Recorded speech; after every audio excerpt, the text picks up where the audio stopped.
से भाई जी चुप हो गए। डॉक्टर ने आकर के पूछा क्यों चुप हो गए? छोड़ा शरीर उन्होंने, और डॉक्टर ने देखा तो शरीर ही छोड़ चुके थे। ये है संत कृपा, क्योंकि वो भगवान श्री कृष्ण के ध्यान में ही गए, मुक्ति हो गई। ये होती है संत कृपा। ऐसे ही विषय को अपने नजदीक लाओ जो अंतिम समय आपके काम में आए प्रभु के चिंतन के लिए। बाकी चीजों का त्याग करना सीख जाओ, उसका बाकी कोई मोल नहीं है। अंतिम अतिशागति। 5वां स्कंद यहाँ पर समाप्त होता है। 6ठे स्कंद में कथा आई है अजामिल। अजामिल नाम का ब्राह्मण पहले तो अच्छा सा परमार्थ किया करता था, फिर एक दासी के चंगुल में फंसकर और उसके साथ रहकर उनकी भी बुद्धि बिगड़ी, और ऐसी बिगड़ी कि सब परमार्थ तक छूट गया। उनसे ब्याह कर लिया और सब जो भी चोरी के काम थे करने लगे, लूट के काम थे वो करने लगे, लोगों को मारने लगे, उनके धन लूटने लगे, किसी को भी रास्ते में आते हुए लोगों को छोड़ते नहीं थे, उनका सामान छीन लेते थे। इस तरह से अजामिल कर रहे थे। भगवान को दया आती है ऐसे लोगों की कि मैंने जन्म किस लिए दिया है और क्या कर रहे हैं। एक दिन उनके गांव में 4 साधु आए, और साधुओं ने गांव में आने के बाद पूछा कि यहां पर कोई संत का घर है, क्योंकि हम तो संत हैं तो हम संतों के घर में ही जाएंगे, खाना खाएंगे। अब गांव में पीपल के पेड़ के नीचे कुछ ऐसे लोग बैठे हुए होते हैं जिनको कोई काम नहीं होता है, जहां वहां की चुगली करते बैठते हैं। उन्हीं से जाकर के संत देव ने पूछा कि यहाँ गांव में कोई संत है? तो उन्होंने उपहास में कह दिया कि हाँ, अजामिल नाम का एक संत यहाँ पे है, देखो उसका घर वहां है, जाओ वहां पर जाओ, आपका सब बंदोबस्त वो कर देंगे। साधु संतों को पता ही नहीं था क्या है, उन्हें लगा सच में संत होंगे, तो वो चले गए और बाहर से उन्होंने अजामिल जी को बुलाना शुरू कर दिया। अजामिल तो बाहर गए हुए थे। वही दासी जिसके साथ से 10 पुत्र थे अजामिल से हुए, वही दासी बाहर आई और उन्होंने कहा बाबा जी आप गलत घर में आ गए हो, लोगों ने आपको गलत खबर दी है, ये संत का घर नहीं है। मैं तो एक दासी हूँ, ये तो एक दासी का घर है और मैं पूर्ण पापी हूं, तो मैं आपकी सेवा नहीं कर सकती। मुझे इच्छा तो बहुत है, तो मेरी पात्रता नहीं है आपकी सेवा करने की, तो आप कृपा करके यहां से क्या बताइए। मेरी तो इच्छा बहुत है, किंतु मैं आपकी सेवा नहीं कर सकती क्योंकि मैं अपवित्र हूं। साधु कहने लगे देखो भाई, हम जहां आ गए वहां आ गए, अभी जो भी हो जैसा भी हो खाना खिला दो मैया, भूख लगी है। उसकी आंखों में आंसू आ गए। उसने दूर से ही सब संत देव को प्रणाम किया और कहा कि ठीक है भगवान जी यहाँ पर पधारिए। सभी साधु को बिठाया और खाने का सामान ला करके दे दिया कि तुम अपने हाथ से बाबा जी बनाओ, मुझे थोड़ा अलग लग रहा है कि मैं आपके लिए कैसे खाना बनाऊं, मुझे अच्छा नहीं लगता, आप बड़े बड़े पवित्र हो, तो ये खाने का सामान लो, अपना अपना खाना बना लो यहीं पर और यहीं भी सो जाओ। तो उन्होंने सभी संतों ने अपना अपना खाना बनाया, खाना खाने लगे। इतने में से अजामिल दरवाजे से आया और मेरे घर में साधु संत क्या कर रहे हैं ऐसे डांटने लगा। आंखें उसकी बड़ी लाल हो गई। तो पत्नी ने वहां से आंखें और बड़ी लाल कर दी। तो चुपचाप से अजामिल अंदर तो चला गया, कुछ बोला नहीं, बैठा चुपचाप। और पत्नी ने कहा देखो तुमने तो मेरा नसीब फोड़ ही दिया है, अब वो संत लोग आ रहे हैं, उनकी कृपा से कुछ अच्छा हो रहा हो तो होने दो। तो बोले ठीक है कोई बात नहीं। खाना वाना सब हो गया, नींद भी पूरी हो गई। दूसरे दिन संत दूसरे गांव में जाने के लिए निकले। जाते जाते अजामिल को उन्होंने क्या कहा, दक्षिणा, आपने भोजन तो खिला दिया लेकिन भोजन के साथ दक्षिणा देना भी जरूरी है, नहीं तो कोई भी सत्कर्म पूरा नहीं होता दक्षिणा के बगैर। जो भी आपके मन में आए उसमें, जो भी आपके मन में आए दक्षिणा देनी होती है, नहीं तो कोई भी सत्कर्म पूर्ण नहीं होता। ब्राह्मणों ने कहा, उन संतों ने कहा। अजामिल हंसने लगा, बोले मैं यहाँ पे शांत बैठा हूं तो आपने क्या समझ लिया, ये जो आपके पास सामान है ना कमंडलू वगैरह ये सब, ये मैं दूसरों के टिकने नहीं देता, छीन लेता हूँ। आपके मैंने अभी तक छीने नहीं है, तो यही मेरी तरफ से दक्षिणा समझो और निकलो यहाँ से। साधु संत कहने लगे अरे हमें किसी भी वस्तु में आसक्ति नहीं है, तुम्हारे पैसों में तो बिल्कुल भी नहीं है। आसक्ति, जिसको पैसों में या कोई सांसारिक चीजों में आसक्ति नहीं होती है ना, वही साधु होता है। हमें ये सब चीजों में आसक्ति नहीं है, लेकिन दक्षिणा तो देनी होगी। तुमसे किसने कह दिया कि पैसा ही दक्षिणा होता है? धान नहीं दक्षिणा होता है, और कुछ भी तुम हमें दे सकते हो। बोले क्या दे सकता हूं? एक बार कहो ओम नमो भगवते वासुदेवाय, इससे हो जाएगा? हाँ इससे हो जाएगा, कहो तो सही। अच्छा ठीक है, ओम नमो भगवते वासुदेवाय, ओम नमो भगवते वासुदेवाय, ओम नमो भगवते वासुदेवाय। और कुछ? हाँ और एक, तुम्हें और एक पुत्र होगा जो तुम्हारा सबसे लाडला होगा, उसका नाम तुम नारायण रख देना। ये अगर आपने कर दिया तो हमारा काम बन जाएगा। तो वचन दे दिया अजामिल ने कि ठीक है, मैं मेरे पुत्र का नाम नारायण रख दूंगा। और फिर प्रसन्न होकर सब साधु संत वहां से चले गए। फिर 1 साल बाद अजामिल को और एक पुत्र हुआ उसी दासी से, और वो बहुत प्यारा हुआ अजामिल का, उसे बड़ा प्रेम था उसके साथ। उसका नाम नारायण रख दिया। छोटा सा था, बड़ी प्यारी मुस्कान थी उसकी, बहुत प्यारा सा मुस्कुराता था। उसमें पूरी तरह से अजामिल लिप्त हो गया, फंस गया, आसक्ति में डूब गया उसके। वो सोता था तो ये सोते थे, वो खाना खाता था तो ये भी खाना खाते थे, उसे खिलाते थे। वो जो तोतला बोलता था वैसे ही अजामिल भी तोतले बोलते थे, बहुत लाड़ लड़ाते थे, बहुत प्यार करते थे। फंस गए फंस गए फंस गए। एक दिन अजामिल की उम्र उस दिन उस वर्ष 88 वर्ष की थी। 88 वर्ष। उनकी मृत्यु नजदीक आई और उन्होंने देखा कि 4 काले आदमी रस्सी डालकर उसके सूक्ष्म शरीर को स्थूल शरीर से बाहर खींच रहे हैं। वो बहुत घबराया, पसीना पसीना हो गया, और अपने पुत्र को उसने आवाज लगाई, नारायण नारायण नारायण नारायण नारायण नारायण नारायण नारायण। पुत्र तो बाहर खेल रहा था, किंतु उसी वक्त वहां पर 4 शुभ्र वस्त्रधारी शंख चक्र सुदर्शन गदा हाथ में लेकर के 4 विष्णु दूत वहां पर प्रकट हुए।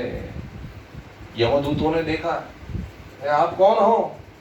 क्योंकि उन विष्णु दूतों ने यमदूतों को उसके गले से फांस निकालने के लिए कहा और कहा कि ये हमारा आदमी है, इसके प्राण लेने का आपको कोई अधिकार नहीं है, इसे हम भगवान के पास ले जाएंगे, ये हमारा आदमी है। तो तुम्हारा कहां सा हो गया? कहां से हो गया? जन्म भर इसने जो पाप किए हैं इसे तो नर्क मिलने वाला है। बोले नहीं, ये हमारा आदमी है, ये तो सीधे गोलोक धाम में जाएगा, वैकुंठ धाम में जाएगा। चक्कर में पड़ गए, कैसे हो सकता है? जन्म भर इसने पाप किए हैं तो ये नर्क में जाना चाहिए हमारे यमदेव के अनुसार, नियम के अनुसार, ये वैकुंठ में कैसे जा सकता है? बोले इसने अभी नारायण नारायण नारायण नारायण हमारे भगवान को पुकारा है। अरे तुम्हारे भगवान को नहीं पुकारा, इसने अपने छोटे पुत्र नारायण को पुकारा है। कैसे भी हो गए, हमारे भगवान का नाम लिया है ना, बस हमारे लिए इतना ही काफी है। कोई गलती से भी सीढ़ी चढ़ते हुए या उतरते हुए अगर फिसलते हुए भी भगवान का नाम उसने लिया तो वो हमारा आदमी हो जाता है। तो इसे हम आपको लेने नहीं जाएंगे, आपको लेकर जाने नहीं देंगे, नहीं तो आपका यहीं पे वध कर देंगे, भागो यहाँ से। यमदूत भागे और यम जी के पास आए, यमदेव के पास आए, यमदेव से कहा कि ऐसे ऐसी सब घटना हुई। यमदेव ने कहा आपको जाने के लिए किसने कहा? वहां पर जिसके भी जिह्वा पर प्रभु का नाम एक बार भी आ जाए वहां पर जाने का हमें अधिकार ही नहीं है। सो जिह्वा से भगवान का नाम लेते रहो। ये समझने के बाद अजामिल को ध्यान आया कि अरे परमार्थ करना चाहिए। प्रभु ने एक बार मैंने नारायण नाम लिया तो इतने कृपालु प्रभु मुझ पर कृपा का वर्षाव करने लगे। अगर मैं आगे जाकर अखंड नाम जप में लग जाऊं तो कृपा ही कृपा होगी। वहां से सर्व संग परित्याग करके अजामिल जो निकले, जंगल में गए, अखंड नाम जप करने लगे और ठीक 2-3 साल के बाद इतने नाम में लग गए, रंग गए कि आकाश से विमान आया और उनका उद्धार हो गया। वैकुंठ धाम में अजामिल चले गए। अजामिल जी की कथा इस छठे स्कंद में आई है। इसी छठे स्कंद में वृत्रासुर की कथा आई है। वृत्रासुर एक राक्षस था। ये बहुत बड़ी कथा है, हमारे टाइम के हिसाब से थोड़ा आगे जाना होगा। वृत्रासुर की कथा आई है। जैसे वृत्रासुर का वध इंद्र ने वज्र से किया। वज्र किस चीज से बना था? दधीची ऋषि के अस्थियों से बना हुआ था और भगवान श्री हरि विष्णु का अंश उसमें डाला गया था, तभी ये वज्र नाम का अस्त्र बना और ये अस्त्र इंद्र को दिया। इंद्र के हाथ से इस वज्र के प्रहार से उसका वध हुआ। उसका वध होने के बाद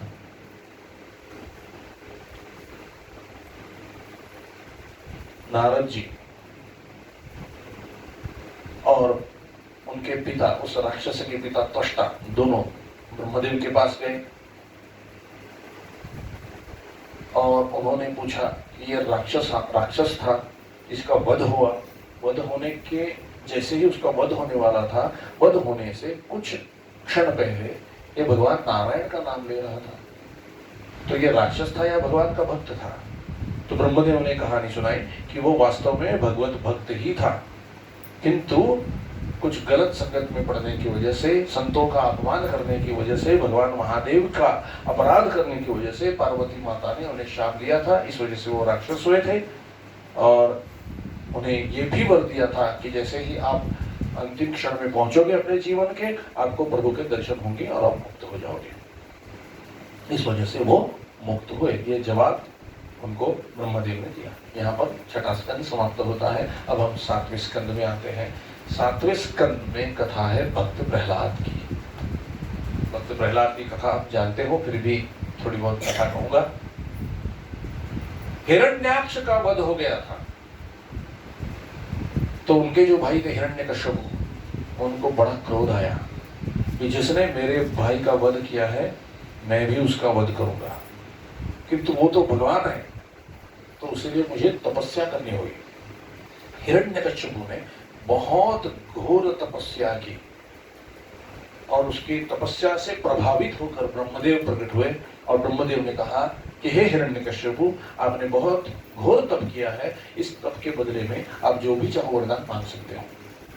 हिरण्यकश्यप जी ने कहा कि मुझे और कोई वरदान नहीं चाहिए, बस मुझे यही वरदान दो कि भगवान के जो मित्र हैं, सब देवताओं के जो मित्र हैं और हम असुरों के जो शत्रु हैं, उस श्री हरि को मैं मार डालूंगा, ऐसा बोल मुझे तो ब्रह्मदेव हंसने लगे। उन्होंने कहा वो अजन्मा निर्गुण निराकार ऐसे भगवान है, वो केवल संकल्प से आकार धारण करते हैं और संकल्प से आकार मिटा देते हैं।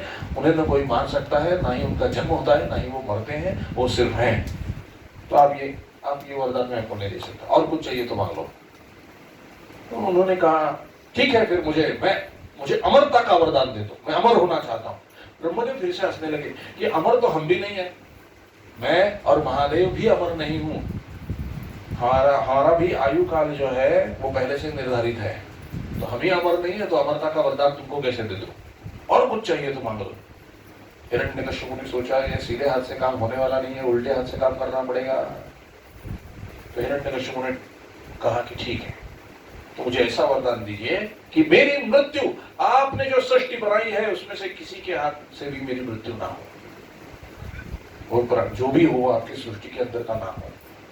मेरी मृत्यु ना किसी प्राणी के हाथ से हो, ना किसी नर के हाथ से हो। मेरी मृत्यु ना सुबह हो ना रात को हो। मेरी मृत्यु ना घर के अंदर हो ना घर के बाहर हो। मेरी मृत्यु किसी अस्त्र से ना हो, किसी शस्त्र से ना हो। ये सब चीजें इससे ना हो, उससे ना हो, ये सब मांग लिया और ब्रह्मदेव ने कहा तथास्तु। उसे लगा कि अब मैं अमर हो गया। तो ये अमरता का वरदान लेकर के हिरण्यकश्यप जब अपने घर आया, उसकी सभी पत्नियों ने उसका स्वागत किया। उसमें से उसकी जो पसंदीदा पत्नी सबसे छोटी कयादू, उसका नाम, वो बड़ी प्रिय पत्नी थी उसकी। उसने कहा नाथ आप आ गए? हाँ मैं आ गया, मुझे वरदान प्राप्त हुआ अमरता का। तो उसकी जो बहन थी हिरण्यकश्यप की, उसका नाम था होलिका। होलिका ने कहा कि भैया आपको ब्रह्मदेव ने अमरता का वरदान दे दिया, मुझे नहीं लगता देवता हम राक्षसों के प्रति इतने उदार कब से होने लगे। वो कुछ ना कुछ तो गड़बड़ है इसमें, अब बताओ क्या हुआ।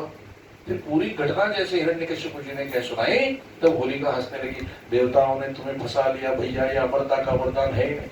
अरे होलिका ये क्या कह रही हो तुम, ये अमरता का वरदान नहीं है तो अब क्या है? मेरी मृत्यु तो हो ही नहीं सकती, तो मतलब मैं अमर हूं ना। भैया ये देवता बड़े ठग होते हैं, ये आपको जीतने नहीं देंगे, हम राक्षसों को जीतने नहीं देंगे।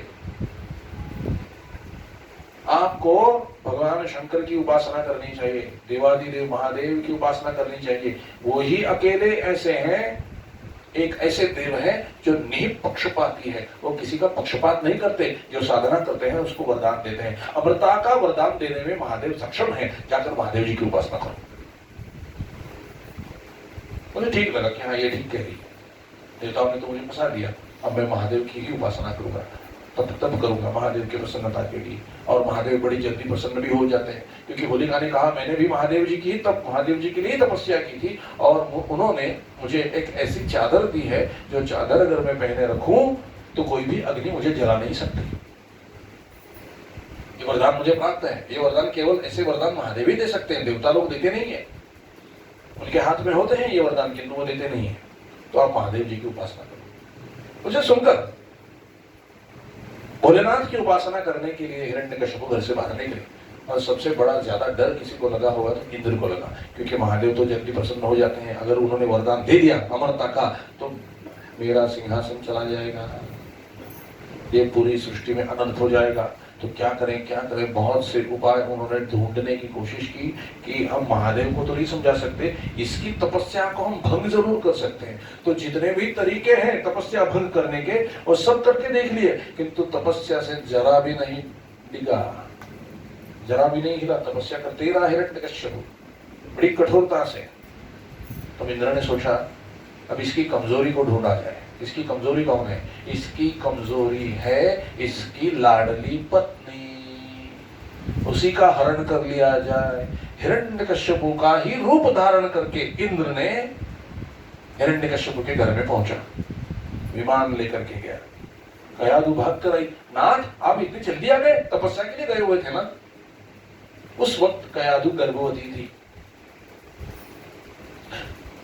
इंद्र जो हिरण्यकश्यप बना हुआ था उसने कहा कि प्रिय अब तपस्या बहुत हो गई, अब मैं तपस्या नहीं करना चाहता। वैसे तुम भी गर्भवती हो, मेरे पुत्र की माता बनने वाली हो, तो मैं चाहता हूं कि तुम्हारे साथ कुछ काल व्यतीत करो, चलो तुम्हें घुमाने ले चलता हूं। कयाधु बड़ी आनंदित हुई। उसी विमान में कयाधु को बिठाया और हिरण्यकश्यप बने हुए इंद्र ने विमान को ऊपर उठाया, आकाश में उड़ाया। कयाधु माता भी पतिव्रता थी, वो समझ जाए, वो समझ गई कि कौन बैठा हुआ है। जैसे ही विमान ऊपर उठा उसे थोड़ा संशय हुआ कि कुछ गड़बड़ है, और उसने कहा कि कौन हो तुम, प्रकट हो जाओ अपने असली रूप में, अन्यथा मैं शाप दे दूंगी। तो इंद्र एकदम हिरण्यकश्यप का रूप छोड़ करके इंद्र रूप में प्रकट हुए, और उसने कहा कि मैंने ही तुम्हारा अपहरण किया है कयाधु, उस तुम्हारे पति राक्षस का तप भंग करने के लिए। तब वो चिल्लाने लगी, रोने लगी, त्राहिमाम त्राहिमाम त्राहिमाम। एकदम उस विमान के सामने नारद मुनि आ गए। नारायण नारायण नारायण। देवर्षि नारद आए हुए देख इंद्रदेव ने नमस्कार किया, प्रणाम किया और कहा देवर्षि, अरे इंद्र, ये कार्य तुम्हें शोभा नहीं देता, एक अबला स्त्री का अपहरण करके ले जा रहे हो। देवर्षि आप नहीं जानते, ये तो उस हिरण्यकश्यप की पत्नी है, उसका तपोभंग करने के लिए मैंने इसका अपहरण किया है, और ये गर्भवती है, राक्षस के घर पर राक्षसी पैदा होगा, अभी इसे मार डाला जाए तो हम देवताओं का हित होगा। देवर्षि कहने लगे, इंद्र तुम कब से इतने समझदार होने लग गए? तुम्हें क्या पता कि इसके गर्भ में देवताओं का शत्रु है या देवताओं का मित्र है? ये तुम नहीं जानते, ये हम जानते हैं। इंद्र ने हाथ जोड़कर कहा, प्रभु आपको जो ठीक लगता है वो करो, मैं इसे छोड़कर निकल जाता हूँ। इंद्र वहां से अंतर्ध्यान हो गए। उसी विमान में बैठी रहेगी, कयाधु रोने लग गई। नारद मुनि ने कहा, बेटा मत रो, आज से तुम मेरी मानस कन्या हो, और अगर आप चाहते हो आप मेरे साथ मेरे आश्रम पर आओ। जब तक हिरण्यकश्यप तपस्या करके वापस नहीं आता तब तक तुम मेरे साथ वहां रह सकती हो, क्या तुम आना चाहोगी? तो उन्होंने कहा, आपने तो मुझे मानस कन्या मान लिया है, तो आप मेरे पिताजी हुए, तो मैं आपके साथ रहने को आ जाती हूँ। नारद जी अपने आश्रम पर उसे ले गए। गिरिराज जी की हम परिक्रमा करेंगे ना, जाएंगे वहां तो वृंदावन में, वहीं पर नारद आश्रम है, वहां पर गए। इतना आनंदित हुई है कयाधु माता, क्योंकि आश्रम का जो दरवाजा है उस पर लिखा हुआ था जय श्री हरि, जय श्री हरि। वहां से उस दरवाजे के भीतर से भी नाम की ध्वनि सुनाई दिया करती है, जय श्री हरि, जय श्री हरि। जैसे दरवाजा खोलकर माता अंदर गई, पेड़ों के हर एक पत्ते पर लिखा हुआ था जय श्री हरि, जय श्री हरि, जय श्री हरि। हर एक दीवार पर लिखा हुआ था जय श्री हरि, नारायण नारायण हरि हरि, जय श्री हरि, जय श्री हरि लिखा हुआ था, सब जगह पर लिखा हुआ था। उनके आश्रम में जो राजहंस थे छोटे छोटे, वो भी आते जाते जय श्री हरि मनुष्यवाणी में बोलते थे। जो छोटे छोटे बच्चे थे और बड़े बड़े सब स्त्रियां वहां पर थी, वो भी आते जाते जय श्री हरि, जय श्री हरि, जय श्री हरि बोलती थी। उस नाम के प्रभाव से इतना आनंदित वातावरण उनके आश्रम का हुआ था। कयादू माता को बहुत अच्छा लगा और उन्होंने कहा, न जाने क्यों मुझे आज बहुत अच्छा लग रहा है, इतना मंगलमय वातावरण मैंने तो कभी देखा ही नहीं। नारद जी ने कहा, ये मेरे प्रभु का नाम की कृपा है। नाम मंगलमय होता है, नाम में ही प्रेम छुपा हुआ होता है, नाम की उच्चारण की वजह से ही इतना सुंदर वातावरण है। तो कयादू ने कहा, किंतु श्री हरि तो असुरों के शत्रु हैं। नारद जी ने कहा, नहीं, श्री हरि किसी के शत्रु नहीं होते, वो तो हृदय में विराजमान होते हैं, वो किसी के शत्रु नहीं होते। राक्षसी उनको अपना शत्रु मान बैठे हैं। तो कयादू ने कहा, मैं उनकी कथा सुनना चाहती हूँ। साधु साधु, नारद मुनि ने कहा कि भगवान की कथा जो सुनना चाहता है उसके बड़े भाग्य उदय हो जाते हैं, उसी भाग्य से उसे कथा सुनने का अवसर मिलता है। तो नारद मुनि ने कहा, मैं तुम्हें पूरी हरि कथा सुनाता हूँ। गर्भवती है, गर्भ में कौन बैठा हुआ है? प्रहलाद जी भक्त बैठे हुए हैं। और पूरी कथा नारद जी ने कह सुनाई, श्री हरि का चरित्र कह सुनाया और सारा चरित्र प्रहलाद जी ने सुना। और प्रसूति का वक्त नजदीक आ गया, उनको एक स्वतंत्र रहने के लिए जगह दी गई। गर्भ से ध्वनि आने लगी, जय श्री हरि, जय श्री हरि, जय श्री हरि, गर्भ से ही आवाज निकलने लगी। और एक दिन सुबह जैसे सूर्य उदित हुआ वैसे ही बालक का जन्म हुआ।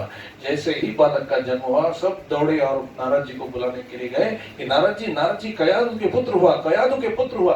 नारद जी जैसे दौड़े दौड़े अंदर गए, बालक को उठाया और उन्होंने कहा, आहा, कण कण में आह्लाद, कण कण में आह्लाद। इस बालक का नाम होगा भक्त प्रहलाद, भक्त प्रहलाद, भक्त प्रहलाद। भक्त प्रहलाद का जन्म हुआ। नारद के आश्रम में नारद जी के साथ पला बड़ा और सभी संस्कार नारद महर्षि के उसमें आ गए। और एक दिन टाइम हो गया अपना पूरा, अभी भागते हैं कथा में थोड़ा, कथा रह जाएगी। आज जन्म करना ही है प्रभु का। फिर बड़े हो गए थोड़े, और जैसे ही हिरण्यकश्यपु, उनको पता चल गया था कि मेरी पत्नी का अपहरण हुआ है, तो आगे की तपस्या तो उनकी हुई नहीं। वो जैसे घर आए ढूंढने की कोशिश करने लगे पत्नी कहीं भी नहीं मिली। और एक दिन अचानक पत्नी को लेकर के नारद मुनि उनके घर में पहुंचे। उन्होंने नारद जी का बहुत आभार प्रकट किया और अपने बच्चे को भी बड़े प्यार से वो खिलाने लगे, पिलाने लगे, सुहाने लगे। कुछ दिन बीतने के उपरांत उन्हें पता चला कि मेरा बेटा तो मेरे शत्रु का भक्त है, श्री हरि का भक्त है। बहुत बार समझाने की कोशिश की उसे कि श्री हरि का नाम मत लो, मेरे शत्रु का नाम मत लो। अब वो तो सब कीर्तन सिखा हुआ था, वो भागवत कथा जानता था। तो उसने कहा कि पिताजी, श्री हरि किसी के शत्रु नहीं होते, वो सबके हृदय होते हैं, वही सबके आत्मा होते हैं, वो हम सबके हृदय में है। इस तरह से बोलना शुरू किया। हिरण्यकश्यपु को अच्छा नहीं लगा। उन्होंने सैनिकों से कहा, इसे पकड़ो, ये तो मेरा शत्रु है, ये मेरा बेटा नहीं है, ये मेरा शत्रु है, उसे उठाओ और जाकर ऊंचाई से नीचे फेंक दो। सब सैनिक उसे उठाकर ले गए और बड़े पर्वत पर ले गए, ऊंचे पर्वत पर ले गए और पर्वत पे से निकाल कर उसे फेंक दिया नीचे। वो बालक भी नीचे आ रहा था फेंकने के उपरांत, लेकिन उसके मन में कोई भी डर नहीं था, क्योंकि वो जानता था कि मेरे श्री हरि मुझे संभाल लेंगे। उसके मुख में केवल हरि नाम था, जय श्री हरि, जय श्री हरि, जय श्री हरि। और जैसे ही वो नीचे गिरने लगा, उतने में से क्षीर सागर में से शंख चक्र गदा पद्म धारण किए हुए भगवान श्री हरि निकले और अपने कमल के पुष्प में प्रहलाद को उन्होंने पकड़ लिया। प्रहलाद तो बेसुध हो गए थे, किंतु उनको वैकुंठ धाम में ले गए, थोड़ा दुलार किया और फिर से वापस घर भेज दिया। फिर से पिताजी के सामने प्रहलाद जी खड़े हो गए। पिताजी, आप चाहे कुछ भी कर लीजिए, मुझे मारने की आप कितनी भी कोशिश कर लीजिए, जब तक उसके मन में नहीं होगा मेरा बाल भी बाका नहीं होगा। और गुस्सा हो गए और कहा, इसे गर्म तेल में डाल दो, जला दो इसको। सब सैनिक पकड़ के गर्म तेल जहां पर खौल रहा था उस तेल में जाकर के डाल दिया, और ये केवल जय श्री हरि उनके पूरे कवच बन गया, उनके आसपास पूरे नाम का कवच बन गया। और उस कढ़ाई में, जलती हुई तेल की कढ़ाई में उन्हें डाला था, वहां पर वो ऊपर ही ऊपर तैरने लगे। यहाँ पर वैकुंठ धाम में भगवान श्री हरि के हृदय से जोर जोर से ध्वनि सुनाई दे रही थी, जय श्री हरि जय श्री हरि जय श्री हरि। माता लक्ष्मी ने देखा कि क्या हो रहा है, उन्होंने कमल का पुष्प लिया, भगवान श्री हरि के हृदय में ऐसे स्पर्श किया। जैसे ही स्पर्श किया, ये जो नीचे कढ़ाई थी खौलते हुए तेल की, वहां से तेल निकल गया और गुलाब कमल के सब पुष्प वहां पर छा गए। और उन्हीं कमल के पुष्पों में बड़े मस्त अवस्था में भक्त प्रहलाद बैठकर जप कर रहे थे।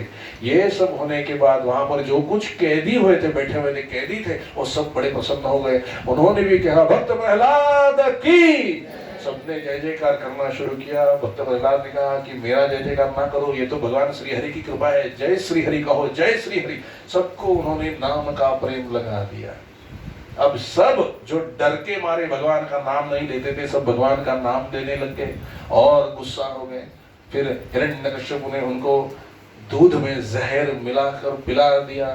जैसे ही उन्होंने पिया, महादेव जी उनके हृदय में प्रकट हुए और सारा जहर पी लिया, उनको कुछ नहीं हुआ। फिर आज्ञा हुई कि इनको जेल में डाल दो और खाना ही मत दो। 3 दिन वो जेल में रहे और उनको किसी को भी खाना नहीं दिया। जो जो नाम ले रहे थे प्रभु का, उन सबको जेल में डाल दिया था, कोई किसी को भी खाना खाने के लिए नहीं दिया। वहां पर लक्ष्मी माता खुद आई, खुद उन्होंने रसोई बनाई और भक्त प्रहलाद को बिठाकर अपने हाथ से लक्ष्मी माता ने खाना खिलाया। इस बात का पता चलने पर हिरण्यकश्यप और भड़क गए। उन्होंने बाहर निकालने को कहा सबको, और बड़ी सभा में सब उपस्थित हुए और प्रहलाद जी से कहा, जिस श्री हरि के दम पे इतना उछल रहे हो, बताओ वो कहाँ है? इतने वर्षों से मैं उसे ढूंढ रहा हूं, मेरे सामने तो कभी नहीं आया, और तुमने उसे कैसे जान लिया? भक्त प्रहलाद कहते हैं, पिताश्री आंखें बंद करके बड़े प्रेम से उन्हें पुकारो, वो और कहीं नहीं, हमारे हृदय में ही है, वहीं से वो प्रकट हो जाएंगे। मैं मेरे शत्रु का नाम नहीं लेता, तुम्हें उसे प्रकट कराओ, जहां पर भी हो बुलाओ अपने भगवान को। कहां है तुम्हारा भगवान? पिताजी वो तो कण कण में है, ऐसी कोई जगह नहीं जहां पर वो है नहीं। अच्छा, इस खंबे में भी वो है? हाँ है। अगर आपकी भावना ऐसी है कि वो खंबे में है, तो वो खंबे में है। चौथा श्लोक, सब जगह सर्वत्र जो हमेशा उपस्थित होता है वो तत्व आत्मा है, परमात्मा है, और वो मैं हूं। कहा है ना भगवान ने, चतुश्लोकी भागवत चौथा श्लोक। तो प्रहलाद जी ने वही कहा कि आपकी भावना अगर ऐसी है कि वो खंबे में है तो है। अच्छा, अगर तुम्हारा भगवान इस खंबे में है तो आज मुझसे नहीं बचेगा। उसने गदा उठाई और जोर से खंबे पर दे मारी। जैसे ही खंबे के 2 टुकड़े हुए, बहुत बड़ी गर्जना सुनाई दी। सब लोग थर थर कांपने लगे, क्योंकि वहां से भगवान नरसिंह प्रकट हुए। बोले भगवान नरसिंह की। मुख लगा हुआ शेर का और शरीर था आदमी का। बहुत बहुत गर्जना कर रहे थे, बहुत क्रोधित हुए थे, आंखें लाल लाल थी। एकदम से वहां से झपट कर बाहर आए, हिरण्यकश्यप को पकड़ा, घसीटते हुए घर के दरवाजे तक ले गए महल के, और दरवाजे पर बैठकर उसे अपनी गोद में सुलाया और पकड़ा। हिरण्यकश्यप के मन में आया, मुझे तो कोई मार नहीं सकता। तो ब्रह्मदेव वहां प्रकट हुए और कहा, तुमने जो वरदान मांगा था उसी वरदान की फलश्रुति है। तुमने कहा था मेरी सृष्टि का कोई नहीं होना चाहिए तुम्हें मारने वाला। भगवान नरसिंह मेरी सृष्टि के नहीं है। तुमने कहा था कोई प्राणी ना हो मुझे मारने वाला, और कोई नर ना हो, इसलिए वो आधा नर है और आधे प्राणी है भगवान नरसिंह। तुमने कहा था किसी अस्त्र से मेरा वध नहीं होना चाहिए, किसी शस्त्र से नहीं, प्रभु अपने नखों से तुम्हें मारने वाले हैं। तुमने कहा था मेरी मृत्यु जमीन पर ना हो, आसमान में ना हो, प्रभु के गोद पर तुम्हारी मृत्यु हो रही है। तुमने कहा था मेरी मृत्यु सुबह ना हो, रात को ना हो, संध्या काल की वेला में तुम्हारी मृत्यु हो रही है। तुमने कहा था घर के अंदर ना हो, घर के बाहर ना हो, घर के दरवाजे पर तुम्हारी मृत्यु हो रही है। तब उसे समझ में आया इंसान चाहे कितना भी दिमाग लगा ले, प्रभु से बड़ा दिमाग नहीं हो सकता। और प्रभु ने देखा और अपनी नखों से उसका पेट पूरी तरह से चीर दिया और उसे मार डाला। और भगवान नरसिंह बहुत क्रोधित हुए थे।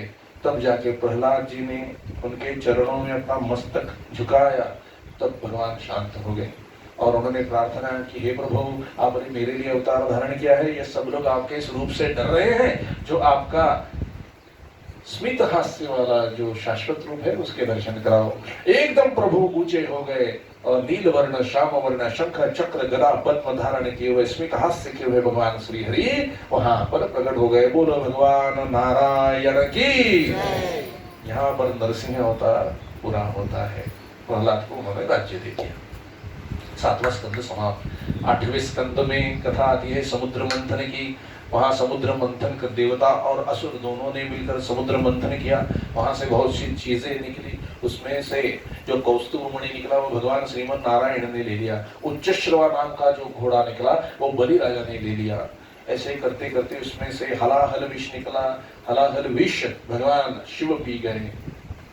फिर अमृत निकला। धन्वंतरी भगवान निकले अमृत का कलश लिए हुए। सब राक्षसों ने छपटा छपटी कर करके वो अमृत कलश लेकर वो भाग गए। तब भगवान ने मोहिनी अवतार को प्रकट किया और मोहिनी अवतार को कलश वापस लेकर आई और देवताओं में और राक्षसों में समान बांटने के लिए, अमृत बांटने के लिए सबको बिठाया, किंतु समान नहीं बांटा। देवताओं को अमृत बांटा और राक्षसों को पानी पिला दिया। ये बात 2 राक्षसों के समझ में आई और वो चुपचाप जाकर देवताओं के पास बैठ गए। रूप बदल कर मोहिनी ने उन्हें भी अमृत पिलाया, लेकिन देवराज इंद्र के समझ में आ गया और उन्होंने कहा, मोहिनी, अरे ये तो राक्षस है। भगवान ने अपना रूप प्रकट किया, सुदर्शन चलाया, दोनों के मस्तक उड़ा दिए। तब वो मस्तक तो जीवित थे क्योंकि यहाँ तक अमृत पहुंच चुका था। तब उन्होंने प्रार्थना की कि हे प्रभु, हमने अमृत पीने के बावजूद भी आप हम सबको मार सकते हो, किंतु हमारी प्रार्थना है कि आप हमें जीवित रखो। आप जैसी सेवा करने के लिए कहोगे हम वैसे करेंगे। तो प्रभु हंसे और प्रभु ने कहा, चलो ठीक है, तुम्हें हम 9 ग्रह में स्थान देंगे। तो वो जो 2 ग्रह हैं वो राहु और केतु हैं। फिर अमृत पी करके सब देव बलवान हो गए और राक्षस और देवों में फिर से युद्ध हुआ। सब राक्षस मारे गए।